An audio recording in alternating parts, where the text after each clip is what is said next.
Welcome to our latest edition of TNT. Boom. Boom!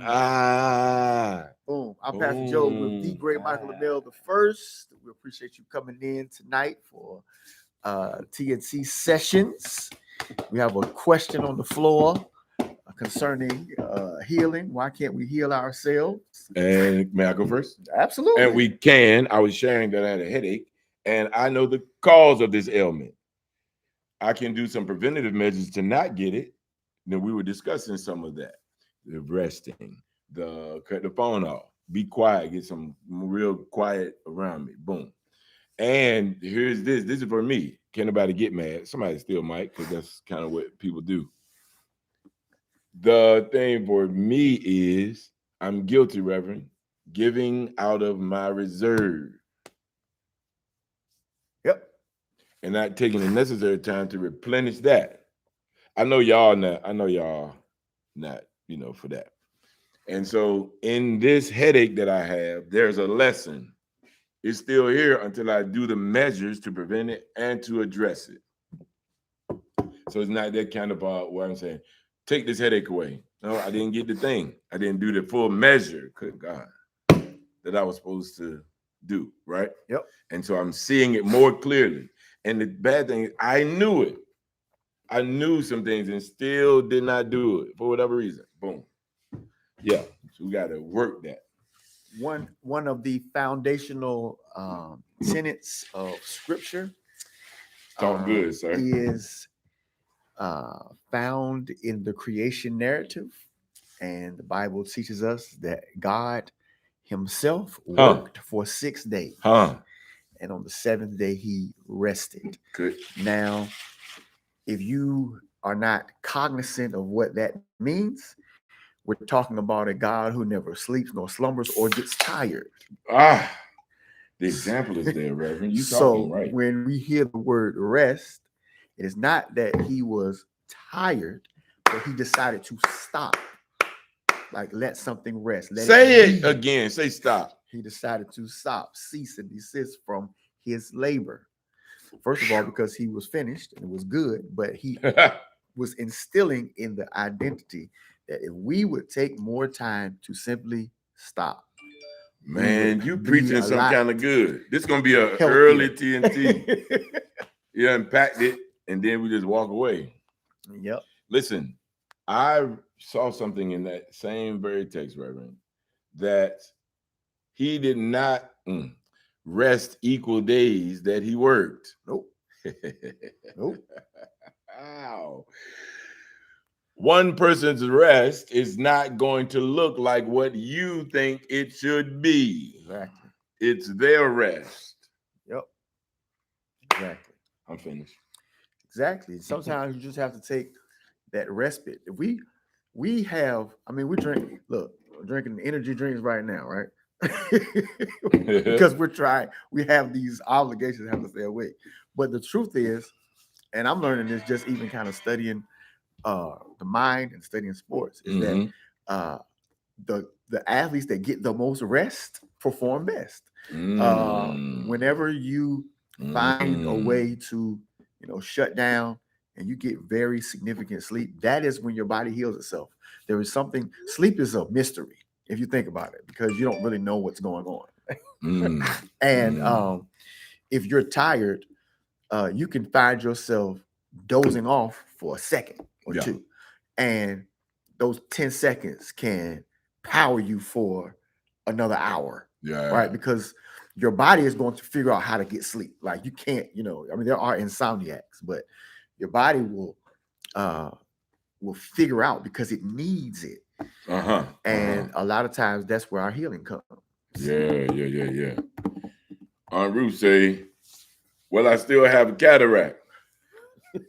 And this, I'm not trying to be funny on this, Aunt Ruth, but this kind of serious. It might be a little comical because we have this relationship.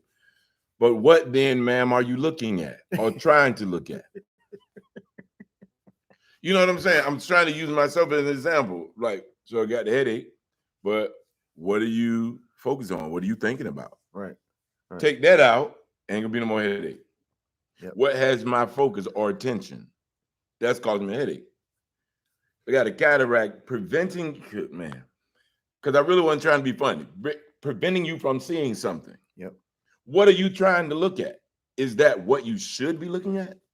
What is the point? I think there's something in there that there's some kind of lesson in every moment. It is for me. I try to look at it that way. Yeah. What say you, Pastor? Yeah, absolutely. It's profound. You and I both suffer sometimes from what we call allergies, whatever. Yeah. And Yeah. my wife, of course, cares very deeply about me and my health. Mhm. And when I'm struggling, like I a little bit am now, got the sniffles and stuff. She's like, "Well, did you take something?" And if it gets really bad, I will. But I have a hesitancy because Right. I am someone of the belief that my body is preventing something from entering it that maybe it shouldn't be. And so the congestion and all that is preventing stuff from getting all up in here. And I Right. believe this that sometimes healing is nasty. You know what I mean? Like if you have a cut, you got to go through the Yeah. whole thing. Yeah. And so I just kind of just try to work through the season. You know what I mean? And then it just kind of is what it is. And so sometimes our bodies are healing themselves, Mhm. and we are doing a lot of stuff to prevent what the body is doing. Yeah. You know what I mean? Yes. Yes. Yep. Yes. Yes. Man, Absolutely. that's rich right there. That's very, very rich. The title, if I can remember, is Yeah, What is it? What is today's title? That's the title. What is it? Which is a good segue for all that we've been saying. Perfect. What is the point? What is the end goal? What is the result? What is the why? What is the matter? It's good like that. See, what is it? What is it? And when I was writing that title, I didn't want people to be confused as we talk about this next thing, person thing, that post. This is the viral post. As a matter of fact, I meant to do this. I'm going to put it inside of the chat, and you all can watch it at your leisure because we get in trouble for posting and reposting things. Everybody don't, but we do. So we want to be clear, right? Where did I go? Oh, right here. Okay. Yep. This is the post that is currently going viral on my page. And this is, I didn't want the title, What is it, to be misconstrued with this post. So if you have a moment, go look at the post. It would only take a couple of It ain't gonna take long. Um, Excuse me. but I think we should ask ourselves, and we've done it on a few TNTs. We talk about why and what is the purpose of a thing. Purpose versus passion. I think we did one like that. Yep. And we should always be mindful. I think there's a wisdom in asking first ourselves the question, what is it? And what is it? And naturally we go then to the why. What is it? Why is it? And really have some introspection, a time of introspection, so we come to some resolves and move wiser. You know what I mean, Reverend? Absolutely. 1,000%. As opposed to being so impulsive and being driven by emotion and impulse. You reference in Genesis the creation, and these are all, when you hear that the noises, the phone is sending these notifications that people are tapping in. Right. You mentioned in Genesis about God taking a rest, and what is it? What was his whole purpose? If he's a God that doesn't need it, he doesn't sleep, slumber, but it was an example. That's what Pastor was saying. It was specifically a template, not for him, but for me and him and us. It wasn't for him. And at times, he's a pastor. He has to do things as an example, say things as an example, live a way of as an example to people who are watching and people who are following. And we should be mindful to ask ourselves the questions first. What is it? Why is it? Then when we are in front of the people, we can be able to be a better example, I think.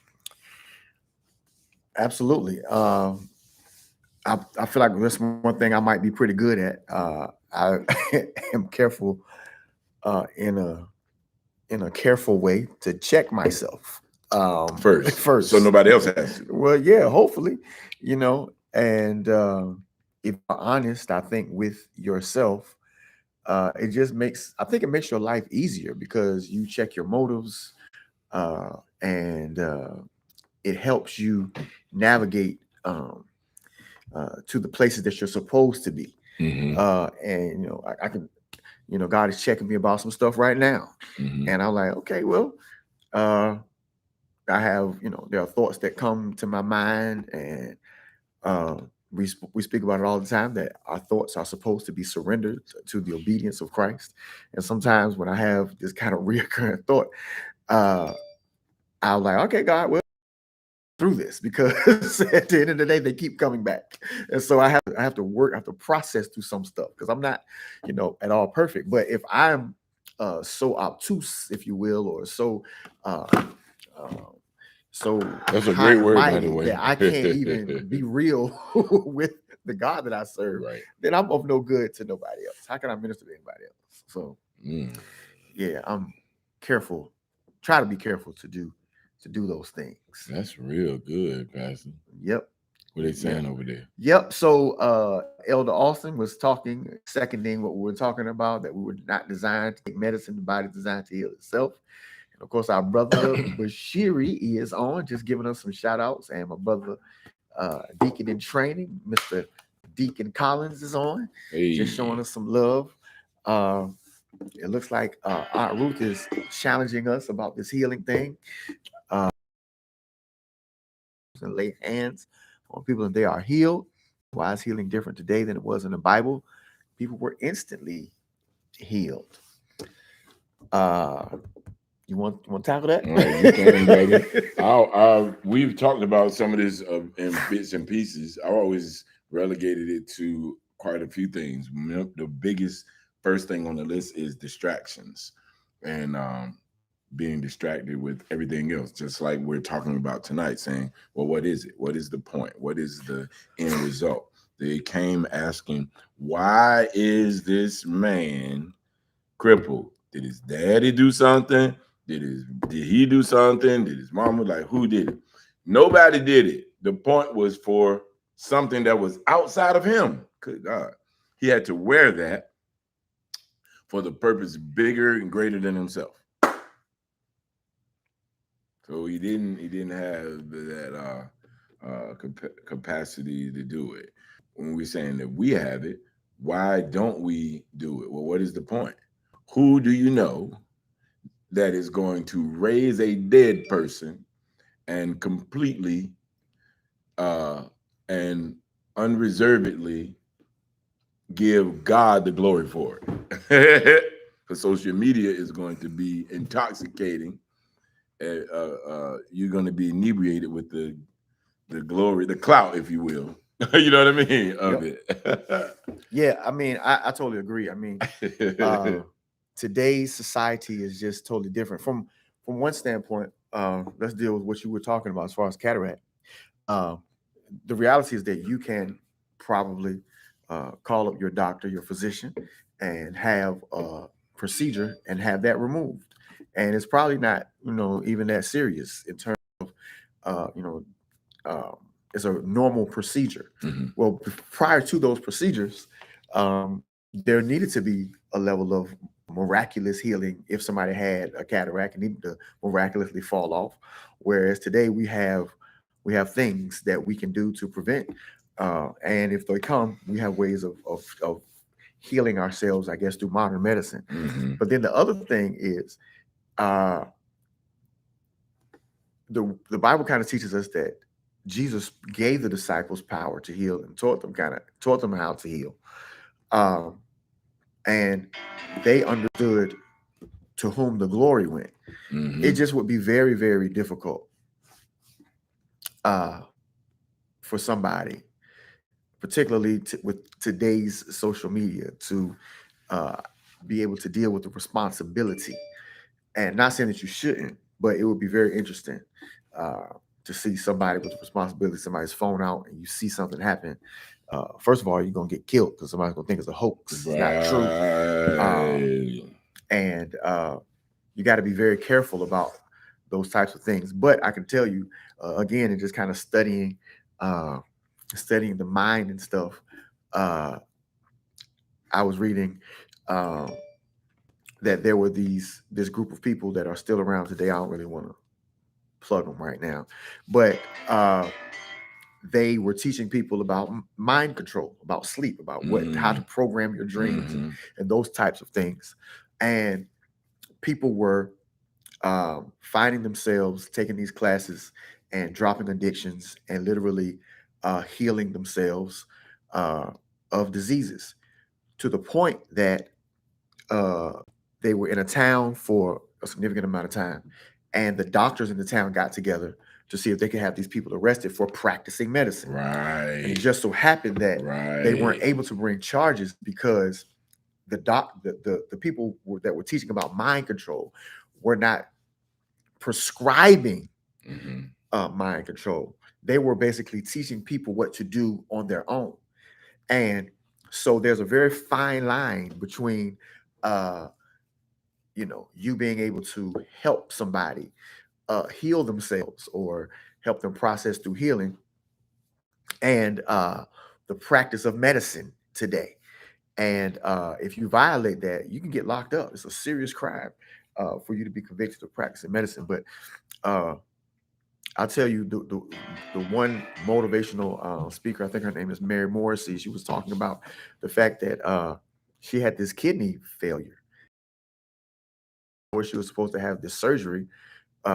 She said she was visited by a nun who told her, uh, if you would believe the doctors um, and what they're going to tell you, then believe that you can have the healing. You're gonna accept a report. If you believe the training of the doctors, they're going to tell you that if you don't get this kidney transplant, you're going to die in 6 years. You have the opportunity to believe the opposite and believe that you can be healed. And she was like, that night she believed and essentially had a miracle, and is still alive today. 70 years old, because of she chose not to believe the report of the doctor or whatever. She chose essentially to believe in the supernatural power of healing, and has a testimony. You can Google that. So it's happening. It's been happening forever. My brother. I hear the phone keep going off with these notifications with this post. I just, as I'm talking, it's still going off. Does preventative medical advancements nullify the miraculous healing intervention of God? Of course not. Social media ties God's hands. Shouldn't the rocks cry out in the event man robs God of his glory? Yeah, I'm not. I don't want to say it as like a cop out, but I do think that there is reverence and a responsibility that comes with miraculous healing. And in today's culture, we're significantly distracted, like Michael said, by a lot of things that I think are impediments, if you will, to that power flow. And again, I do believe that there, are people that are faith healers, that are spiritual healers, but I am much more of a proponent of kind of, I guess, the motif I see from Jesus at times. He told that woman that her faith made her whole. He didn't really say it came from him. Right. He was very, at times it was like, you did this. Right. And I'm kind of a person that pushes that if you are ill, what you believe is kind of what is probably going to happen. And so I believe that we do have that power. Yeah. I was referencing, let's get this, since we're talking about This is Bible study. Let's get this verse where Aunt Ruth was talking about John 14 and 12. Let's start at verse 11 and 11. Believe me that I am in the Father. I am in the Father, and the Father in me. Or else believe me for the very work's sake. Verse 12, verily, verily, I say unto you, he that believeth on me, the works that I do, shall he do also.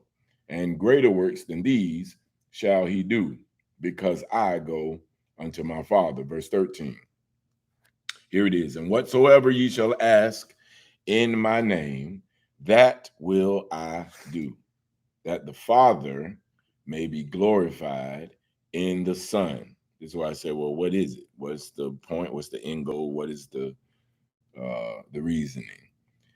If ye shall ask anything in my name, I will do it. If you love me, keep my commandments. And I will pray the Father, and he shall give you another comforter, that he may abide with you forever. And it keeps going on and on and on. But if you love me, keep my commandments.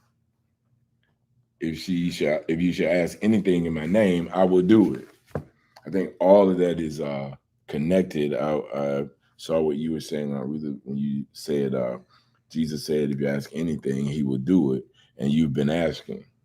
I think there's a couple of things in here. Asking for the healing. Are you asking in his name? I think there's contextually a couple of things with that scripture that you were referencing, which is why I read it, so we get a wider breadth of it. What say you, Pastor? Yeah, I think context is huge, because I'm coming back to faith, and the context is, if you ask, and you're not doubting, because that's the when we're talking about in the name of Jesus, it's more than just saying something and then putting that closing on it. Yeah, that's not the name. Paul, I know. Right. Jesus, I know. Right. That's not the name. The idea of in his name is more according to and under his authority. Mm-hmm. But that's more than just when we close the scripture and say Jesus' name. You see what I'm saying? There's two different. One is a heavier thought. We send emissaries under our authority into other countries, and so if you're an ambassador to another country, you represent that the authority of a particular country lies. If somebody was to attack you, that's an act of war. So I think that there's the weight of that, and I think that when we just say, well, in Jesus' name I pray, that it almost trivializes what he is communicating to us. And Jesus was very heavy, I think, hitting on your faith. Where's your faith? Asking, not doubting. You have to believe. And again, the more I study the mind, belief isn't just something that you say, right? Your body literally knows whether you believe something or not, right? Because your body, in a lot of cases, can't tell if something is true or false, but it can tell whether you believe it is true or false. See what I'm saying? I'll give you an example. I've told this example in the message I preached. I was running time and I saw a dog and I didn't see a fence and made a decision. I said, okay, am I going to deal with this dog or not? Well, I decided to not deal with the dog because I believed that if I ran past the dog was going to try to do something to me. Right. And while I was at the end of my run, about 100 yards from home, I ended up running another 1.5 miles almost because I went out of the way and couldn't get back. Well, I came to find out later that the dog was never going to bother me because there was an invisible fence around the yard that was actually protecting me. But my body didn't know whether or not it was. You see what I'm saying? Yeah. My faith believed that if I ran past that dog, I would have been in danger. you can literally, and this is documented, you can literally be scared to death. You can convince your mind can convince your body to kill you. And stressed to death. Stressed to death, right? And so there's a heavy understanding of this connection between faith, real belief, and the seeing of results, because you can't really fool yourself. Your body knows what you really believe. You know what I mean? And so I think that all of those things are again why the word of faith is something that is significant, because as believers, most of us have faith enough to believe that when we die, we're not going to go to hell. But a lot of us don't believe that if we pray that we can be healed. This was not the topic for them. No, but it's good. What is it? What is it? What is it? Over here on Facebook, we have access to the same power that disciples had. The problem is we don't believe that we can heal the sick and raise the dead. We have little faith. We have sin in our lives. Right. Yep, Elder Austin. Bashiri, when have human beings ever not been distracted? Never a time, brother. Never a time. The question becomes, I think, young brother, when or how do we raise to a level of hyper focus in this time? Because those are the set apart, the ones that are amidst all of the things that have been a continuum, all of the mess, all the shenanigans. Politics have been since the beginning of time. But can you stay focused in the middle of that? Can you focus on the end result and go to the end? So he said, miracles, signs, and wonders are still in the earth. Yep. Isn't that healing? One of the spiritual gifts also bestowed on some disciples were not able to heal all. Also, is it God's will? Aunt Ruth said, excuses. We don't have what the disciples had, and I'm jealous. Well, you're not going to do what they did. See, you have to also, you can't be jealous of their power unless you're going to be jealous of their demise. And they were given a level of responsibility that we just aren't. See, the Bible talks to us about, for example, the first martyr that we have, Stephen, who did special miracles in the Bible, a deacon, not a bishop, not an apostle, a deacon. People would come. But then when it came time for him to die for what he believed in, they were stoning this man. Do you know how painful it is to be killed by stoning? And he was still preaching.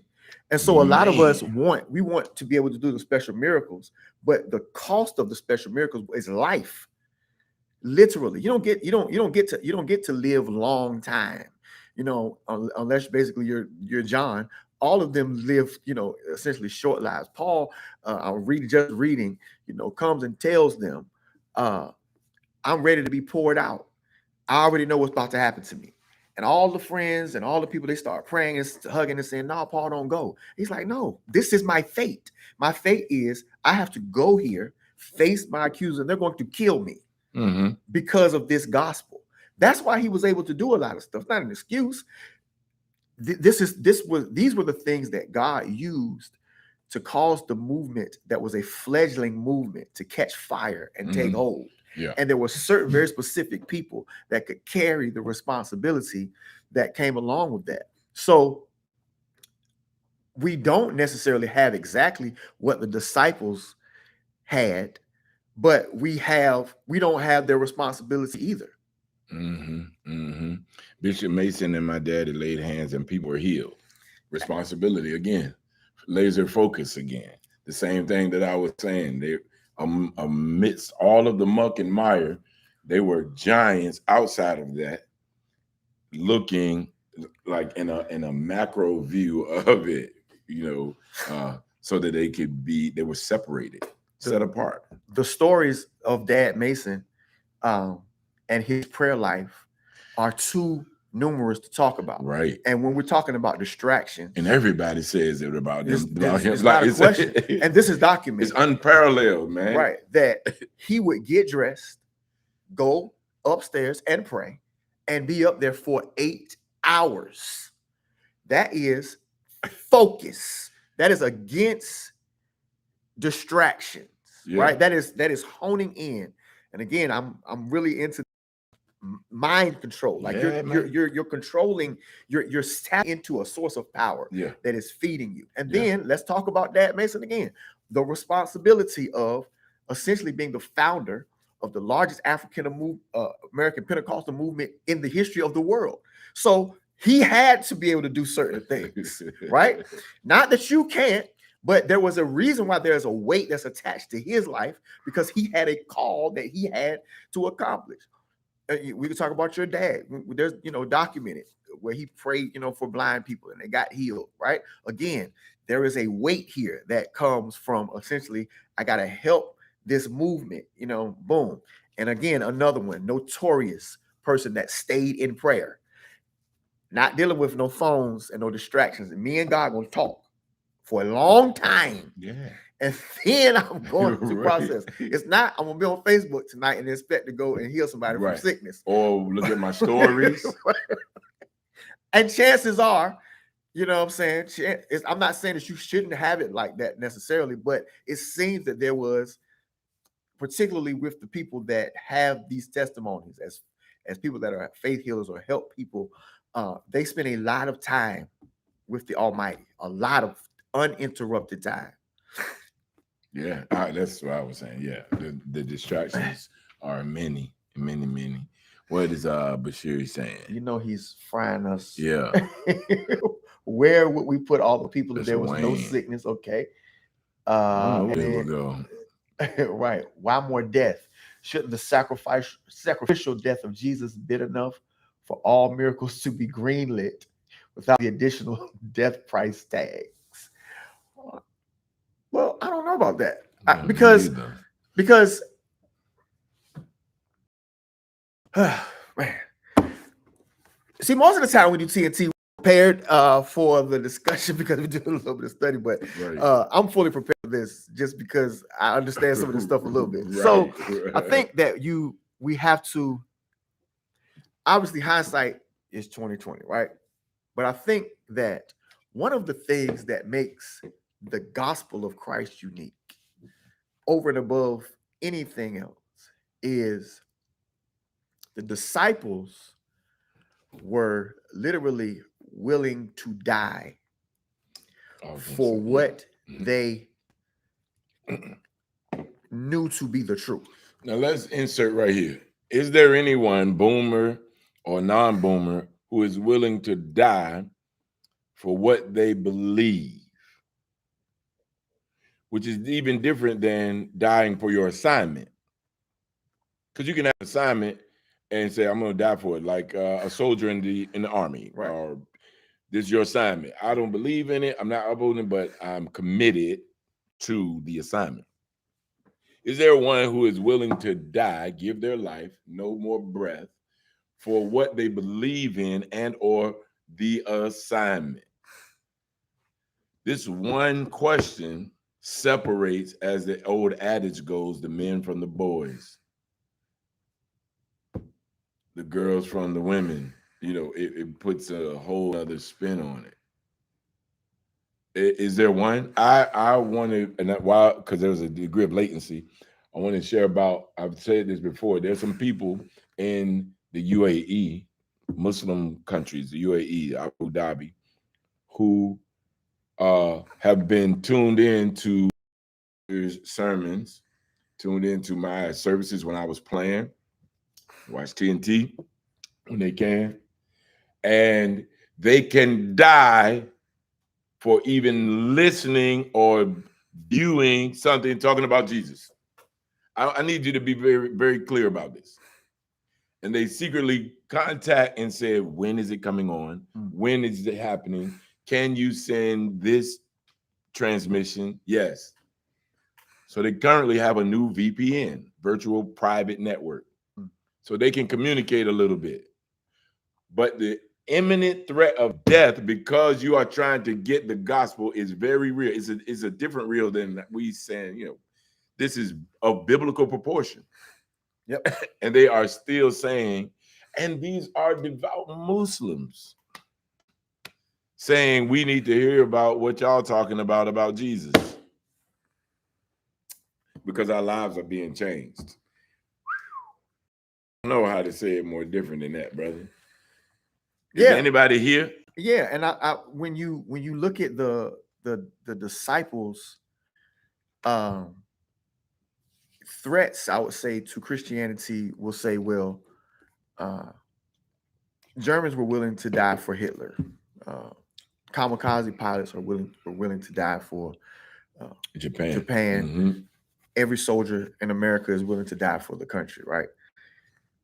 The difference, though, is the disciples were claiming that certain things happened. Right. They were claiming that they experienced certain things. Right. And were willing to die for the claims that they made. Right. See, it's different if we were to say, like, if America wasn't what it claimed to be, right? And you knew it was a lie. Yeah. That's going to be very difficult for you to die for something that you know is a lie. That part. These guys were willing to put their literal lives on the line. And so, kind of back to our brother's question, I think that it wasn't that it was necessary per se, because of the death of Jesus was so significant, but it adds a huge level of credibility when you have all of these people that are connected and are saying, we know what we saw. We know what we touched. We know what we felt. And you will never take that away from me. It's almost, it's a little bit different, even from willing to die for what you believe, because beliefs can change. Some things you know. And when you refuse to allow anybody to take that from you, it just adds a level of credibility. And so I think that it was if we're talking about strategy, how are we going to build this movement? How is it going to happen? These people were chosen because of their essential willingness to transform themselves from what they were, because they weren't always like this. And oh my gosh, I love how the word shows us. After Jesus died and they saw him, Peter didn't start preaching. They went back fishing. He wasn't this guy. He wasn't an apostle just yet. He went back to what he knew. He went back fishing, bro. To what was comfortable and familiar. He went back fishing. That's what he did. And it wasn't until essentially he received the power of the Holy Spirit, day of Pentecost, that you see this transformation, and it's like, oh, okay, I get it now. Like this is what I'm called for. Right. You said people die for lies every day. You think so? I don't know. I'll let you explain. What is the lie? Is it perceived as a lie from the person outside of it looking at it? Or do we have to agree first that the truth is a thing that, even though whatever side we pick, the truth exists, and we're connecting our perspective to that? Yeah. Because some people absolutely believe in the flag. I did the TNT a couple of weeks ago, 2 Americas. And that flag is, people die for it. They did die, or still are dying for it, willing to. And there are other people like myself, never ashamed to say it, I won't do it. I don't believe in it like that. I just don't. And people do, in that regard, die for lies. Yeah. This thing with the buildings going down in 2001 was an inside job. Even when it got proven to be a lie, people still don't like people with beards. This right here could get you killed. This right here ostracizes you from a certain group of society, and you are negative off of a lie. Yeah, I mean, if you're saying that people, like, so that's how I took it. I don't know. Yeah. You can definitely expound. If you're just like, people can be deceived. You can be duped, if you will. You can be deceived into believing a lie. But right. I think that it's very rare that somebody is going to die for something that they know to be a lie. Right. It was one thing to die for something that you believe to be a lie. Right. that you believe to be true and is a lie, is what I should say. That you believe that you believe it, right? But it's another thing about like going to the moon. A guy told me today, I absolutely believe that. I said, okay. Older white guy. I said, you saw it on TV? He said, yeah, I saw them do it. I saw it on. So it was true. Case in point. Right. Yeah. But I think that what I'm talking about is something a little bit more nuanced in that I don't really know the record of people who will die for something that they know to be a complete lie. Right. And people that are willing to die for the country, they really believe in this country, or they believe in the idea of democracy. Yeah. Right. Yeah. But if you knew that democracy was a lie, you're probably not going to sign up to defend it. You see what I'm saying? And I think that's the difference. That's the slight nuance here with the disciples specifically that I think makes this religious understanding more unique than anything else. Yeah. Yeah. It's 10 minutes left. Yeah, I know we're supposed to be going in an hour. Listen, let me say this. Let's take an insert station break. So say Karen's thing first. Yes, people die for the letter of the law, the letter of the law each day, and then the law or perception of law, which is letter of the law, is stretched or changed. That is profound right there. Right. And very true. Right. Everyone here in the Book of Faith, Facebook land, make sure that you go to TNT Sessions on Facebook. Do it now, please, ma'am, please, sir, because Pastor Joe and I will not be streaming from his personal site in the future. Go to TNT Sessions and then share the link, TNT Sessions on Facebook, so we can make a definitive change so that he has his personal life back, his personal thing. And then we'll take that and post it to our personal pages. Right. But it's very important that you, ma'am, you, sir, here on the tube of YouTube and TNT Sessions, make sure you all, please, ma'am, please, sir, go to Facebook, TNT Sessions, and add that page, like it and share it. Follow that page, TNT Sessions. And then also on the Patreon. Amen. Go to Patreon.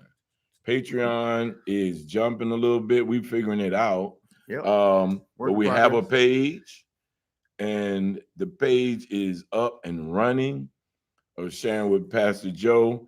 He's going to be trying to learn how to use it and work it. We're going to be needing some assistance. Got a couple of people that want to do it. Like I know Karen is going to do it and figure it out, and we're going to have just a good time over here. I'm putting the link for Patreon in the chat.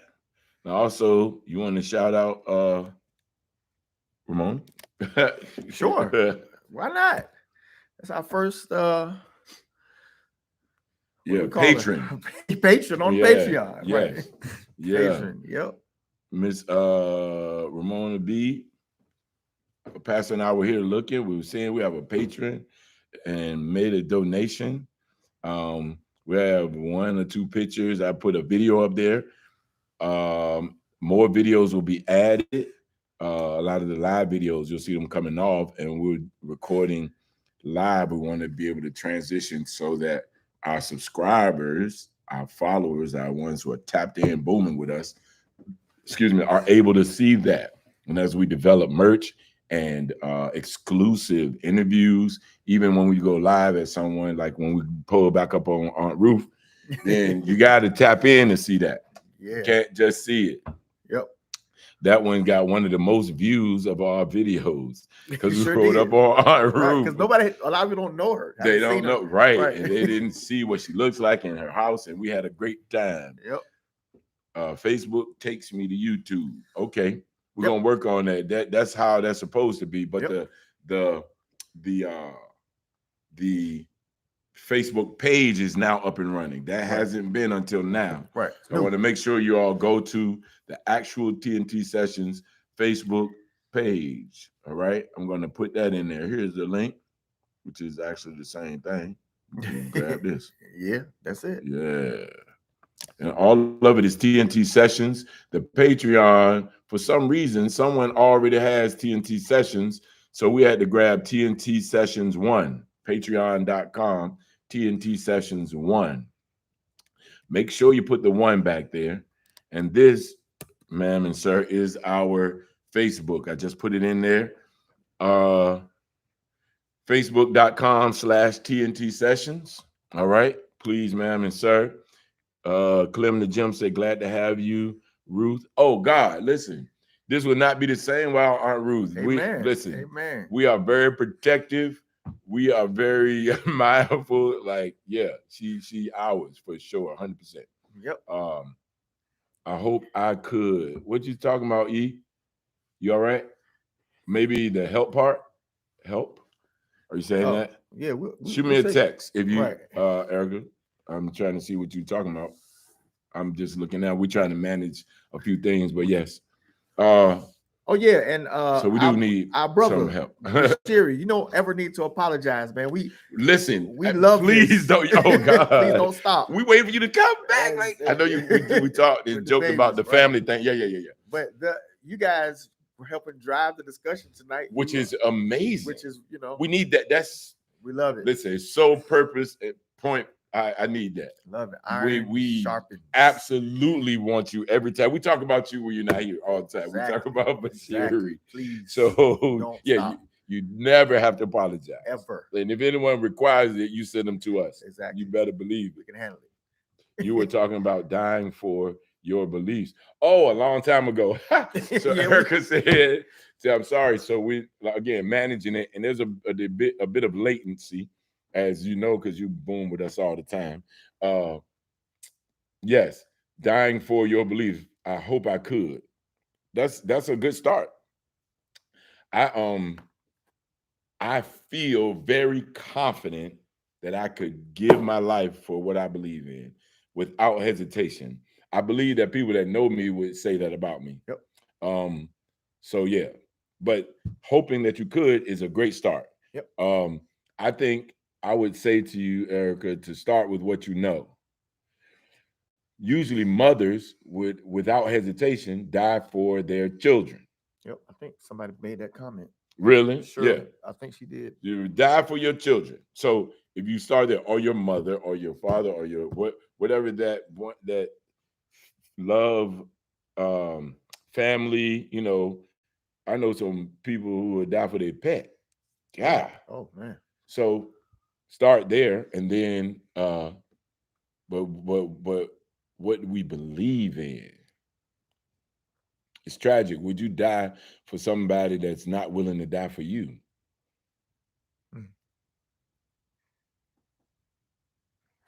Man, that's the burden of Christ, isn't it? Good God. I thought you were with Waller on the beach. So you all in that bit? All up in it. All up in the sauce. Yep. That's so funny. And she know too. Let's see. I'm gonna be connected with him. So what is it within that moves Muslim disciple to go that hard? Can't be sheer courage, bravery, or dedication. Is it love? Mama die for a child. I think that there's first, Cheryl E, a degree of discipline in this is a risky, but in most other quote unquote religious factions than what we're calling Christianity here in the States. Orthodox Islam, and pick a side, Shiite Muslims, and we had a conversation about, how they believe in their prayer life and their rituals. Even Catholicism, Pastor Joe said, oh man, I love certain rituals, the intensity, the dedication to detail, and the meticulousness of it. Yep. And we generally don't have that. We do have the repetition of a thing where we just go, and this is when the opening selection, the the hymn of comfort, the preparation, the benediction, the end. Like we have that the program of it, for lack of a better term, but the dedication, um, the sacrificing dedication, unwavering, putting your clothes on when you have nowhere to go but into another room and pray on your face. Again, no General Hospital, no Andy Griffith, Yeah. no cell phone, no cell phone, brother. No one is even going to knock on the door, and they are preventing anyone else from bothering you. Yep. I'll wait till you finish. Yeah, that's kind of a thing, man. Yeah. I I think about this from time to time, and it's almost difficult to find something to liken it to. And but one of the things that I think I settled on, I think that most of us, particularly beautiful people, would agree that racism is pure evil. Mm. Um, and if there was a way that uh, you thought perhaps that if you gave your life, um, that it would end or that it would help to spurn the battle against racism, I think a lot of us would sign up for that fight so that our posterity would never have to live with the ills that we've lived under for the last 400 years, Mm. right? And so I think in some cases, um, like with Muslims who are willing to fly, into plane, sacrifice Mhm. uh, their lives, even the kamikaze and all that kind of stuff. The truth is that America has been presented to them as pure evil. Mhm. And in a lot of cases, if you run down kind of the list of atrocities that we have committed as a country, kind of in the name of whatever we kind of feel like it is, you could make a case that it is pure evil. Mhm. Dropping bombs on people. I mean, there's just a lot of things. Yeah. You know what I'm saying, that we've done in the name of this is what we do. Yeah. You know what I mean? Yeah. That Chattel slavery. yeah, chattel slave is another one. Probably on the top of the list. Yeah. But we don't like nobody. I mean, just to be honest, Yeah. we don't like nobody. No. No. Get in our way, boom. Mm-hmm. And so there are people who's like, nah, we will definitely fight the forces of evil, to quote the great Earth, Wind, and Fire. And like, nah, I would die for that. Um, and in some cases, a lot of our ancestors did. They fought in the Civil War or fought to help others escape, slavery. Nat Turner literally gave his life for that. You know, had a vision, kind of a call, and understanding, knew was what was going to happen. You know what I mean? And so a lot of us would say, nah, we're not doing that. You know what I mean? Uh, and I don't know what that thing is. I don't know if it's a knowing. I don't know. I don't know what we would call it. Maybe my brother Bashir could give me the words to describe it. But human beings kind of have that, um, where you might be willing to fight, uh, so that the greater good could happen. To Mm-hmm. your Mm-hmm. posterity. Um, Many Confederate soldiers died for their beliefs. Does that make their cause moral and true? No, absolutely not. Just because you're No. willing to die It's a for it, great question, but no, absolutely not. absolutely Yeah, just not. because you're willing to die for it does not make it right. But the thing is, they were absolutely willing to die to keep us enslaved. They're Yeah. still fighting these wars right now. Yeah. DeSantis just signed a bill Sure did. into law that says we got to stop teaching. All funding is gone. We're not doing that because they have this fundamental belief that white is right. That's real.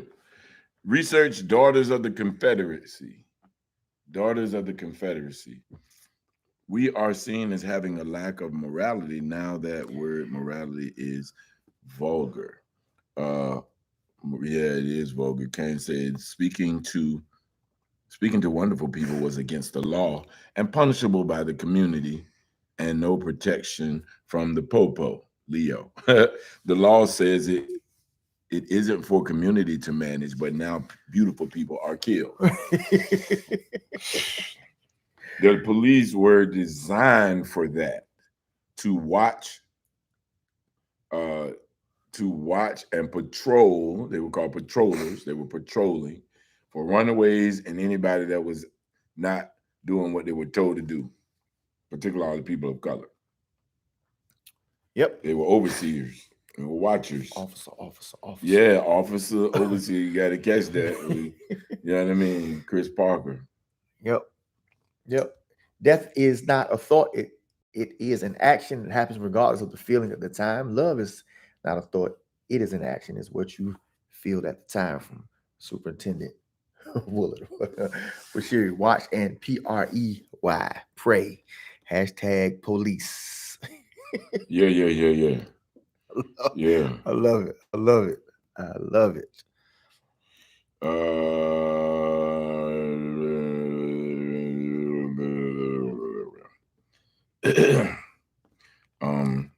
But this is a whole nother thing. I was trying to look for this in the Quran. Okay. In the Surah 9 and 5. But talking about killing infidels or idolaters, and that these verses have been used specifically as a programming mechanism for non-Muslims, for Americans in particular, to say that they are preaching and teaching hatred and going to kill us, right? Calling us infidels, right? And the word in the Quran is actually idolaters, and is speaking specifically about these people in their country, these tribes who are cursing them and profaning them and trying to kill them. It's like the Philistines, and it's the same thing. They're at war, and these people are completely against us. And so kill them. If they come against you, kill them. Kill them. Right. If they come against you, kill them. If they change their ways, then Allah will bless them and you can let them go their way. It's very simple like that. Yep. And another thing, Muslims believe in Jesus. Oh, yeah. So that's another conversation though, but yeah, talk to one. They'll tell you. We are seen as having a lack of morality now. That word morality, it's vulgar. Yes, it is, absolutely. Man, integrity, morality, common sense is vulgar. So look at the post that I put in the in the link. Right, that kind of puts a bow on it. Yeah, the girl's person. She said she, her, she, something. I don't want to be a man. And then she hit her chest and said, my stuff don't go down. And she had modified her body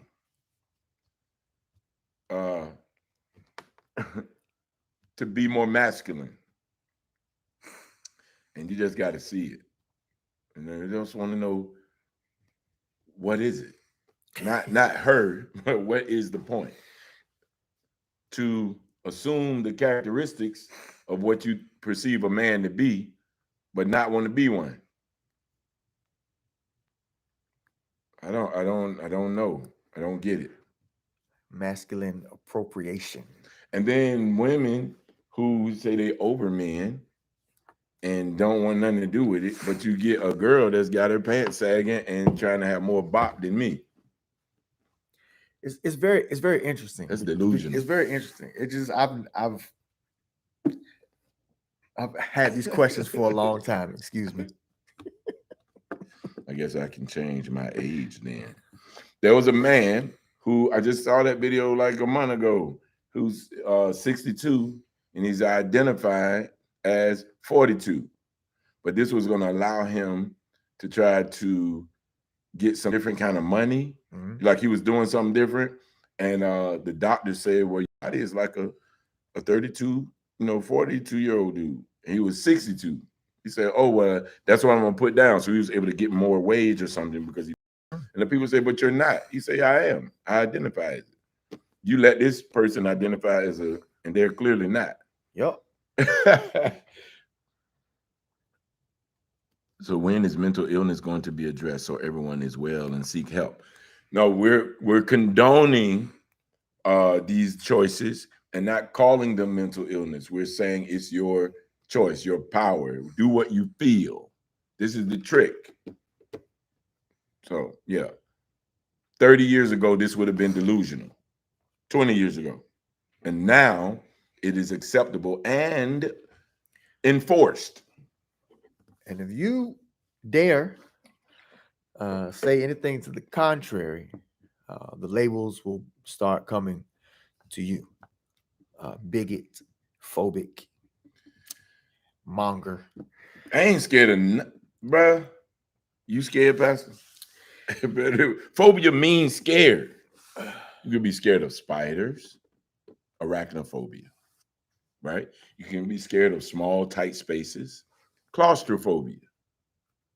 But homophobia, Pastor, it's not something that can rub and get on you, and now you got it. What? The funny thing about how the word has developed is that if you look it up, it's one of the rare words where phobia is used as fear, but it's also used, if you will, as hatred. Mm-hmm. Or if you stand against it, then you're in this box of phobic. I was reading this guy who is running for office here, and I'm not going to say his name, but he was talking about how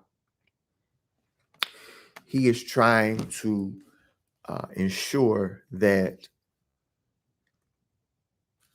biological boys do not use female bathrooms in school, and biological boys do not compete in women's sports because he wants to protect women, girls, femininity. He is being labeled a misogynist. Yeah. People are literally calling him misogynistic and homophobic because he essentially is saying that biological boys aren't girls. I was sorry about it. No, it's hilarious. It's hilarious. So now everybody is right. There is no wrong. Yeah, that's what they would like to have you to believe. Black father arrested after speeding over 100 miles per hour to get his daughter to the hospital. He was arrested. Getting his daughter to the hospital. The nurses who took care of the baby get together and bond him out. I'm saying he should never been arrested. Should have had an But he was a beautiful man. So he got arrested.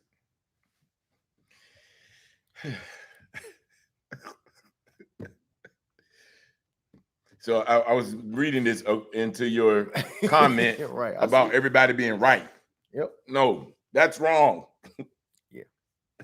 And common sense, Pastor said, is fleeting.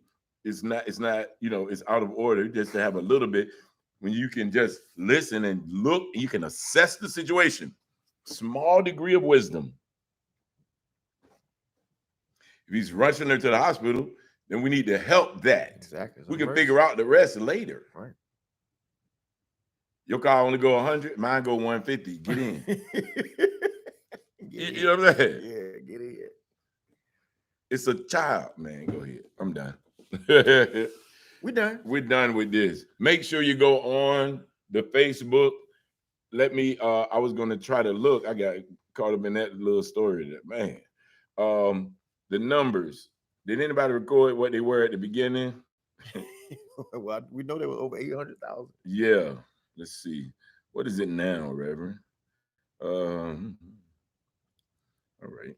Come on, man. Insights. There it is. It was at 802, I think, when we first started, 802, and now it's 837,000 plays right in this moment of TNT.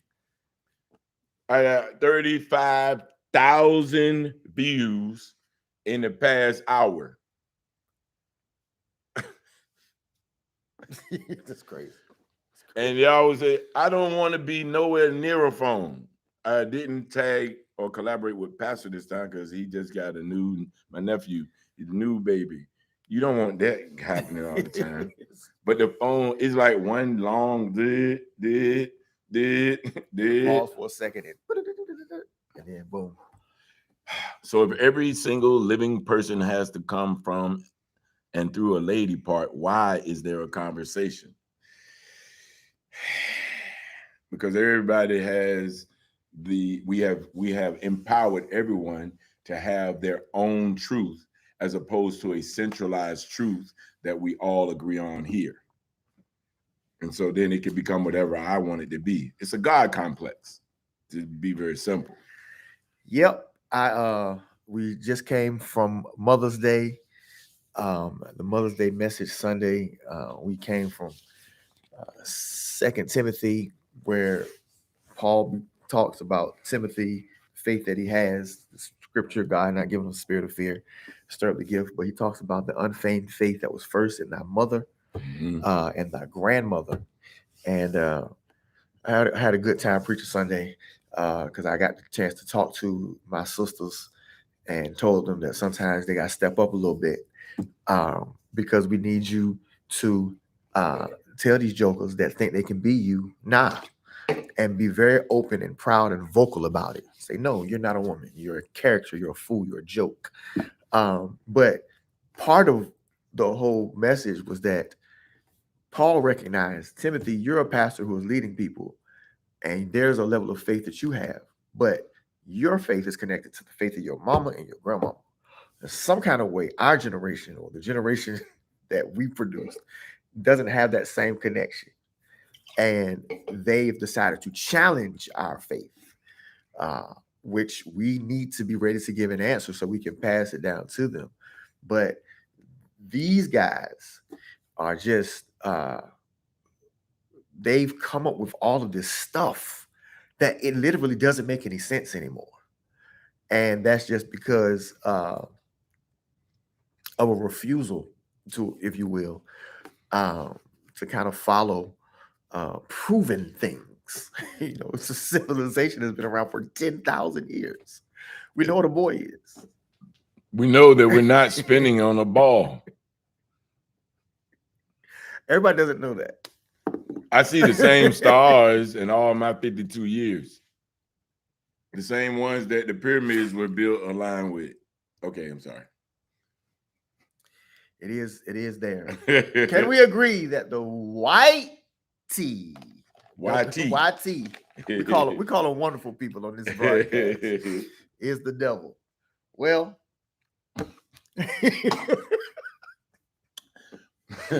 hey, Bashiri. Well, we're gonna talk in a minute. Us three. That's a Patreon conversation. Ain't it though? Yeah, we gotta have that. That's exclusive.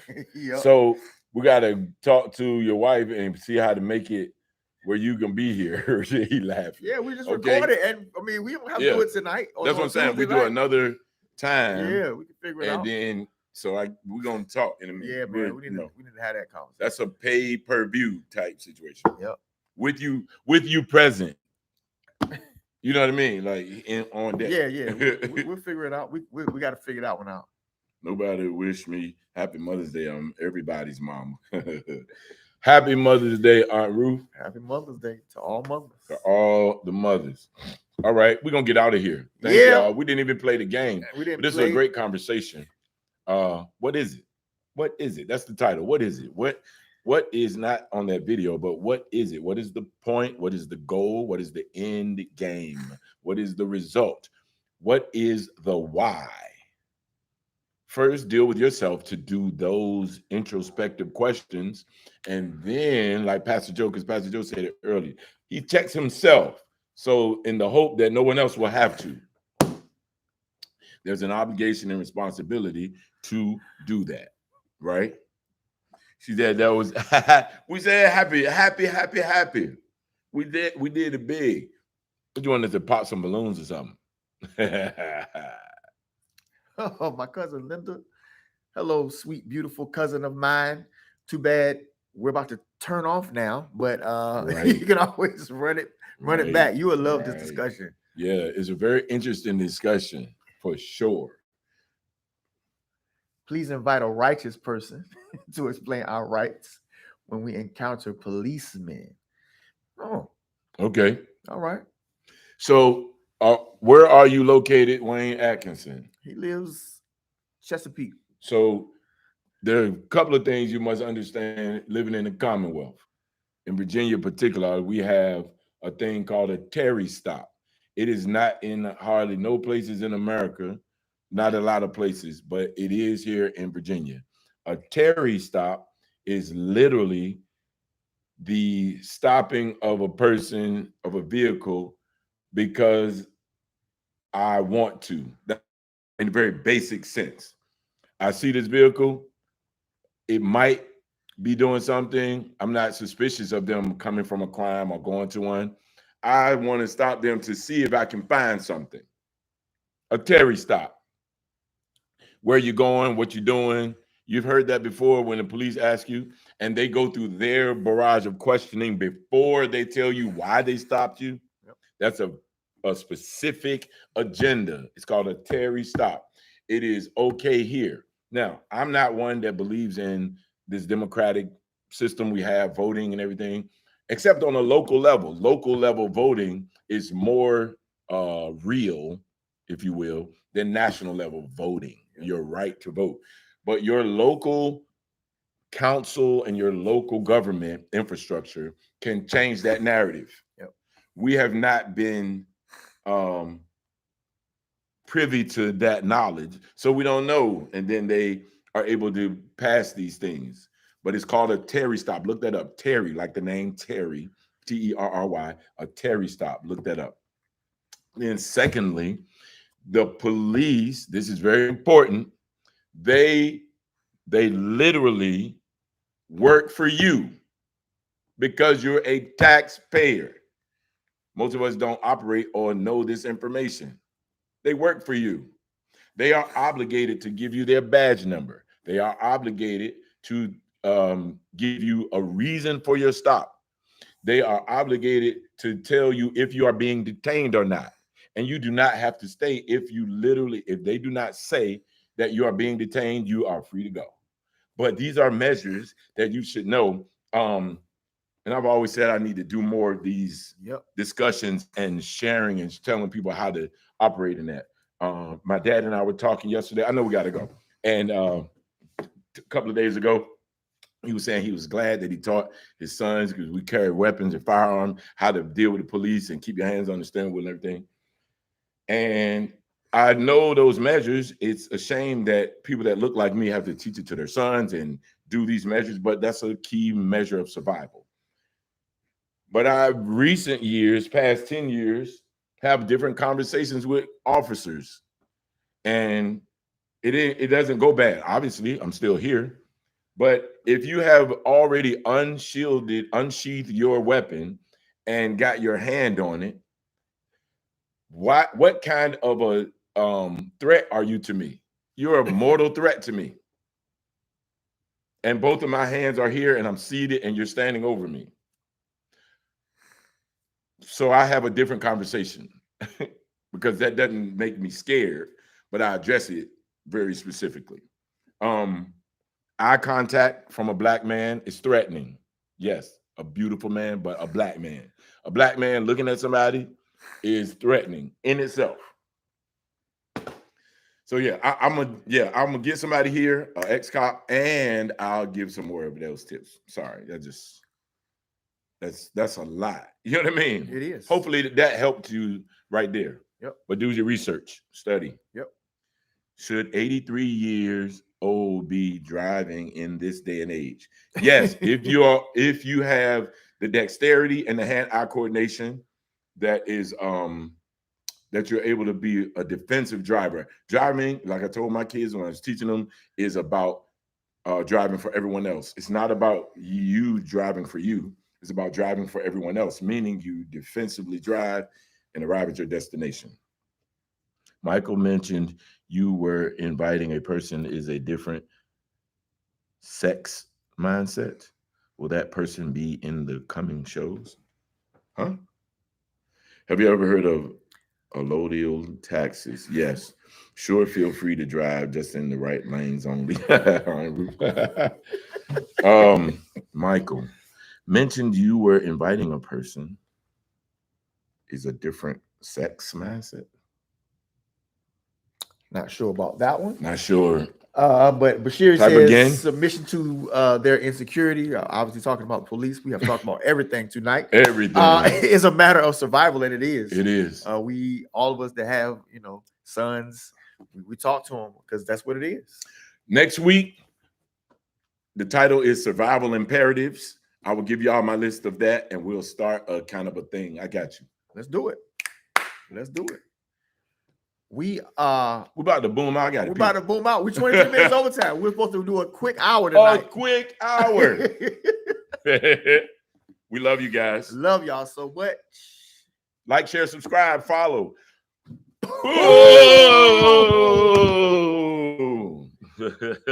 All right, let me read this last comment on Facebook. Sorry, YouTube. Y'all gotta go. Get an attorney as well. There is a card they can obtain at no charge. Driver need not answer any questions. That's for you as well. Thank y'all for coming out. God bless you. I have a listening party to go to. So I got to get on back to Virginia Beach. If you ain't busy tonight and want to come hear some good music, Natural Blend is going to be at the Boku Lounge in Virginia Beach, listening and maybe doing a ditty or two. But love y'all to life. Be blessed. End.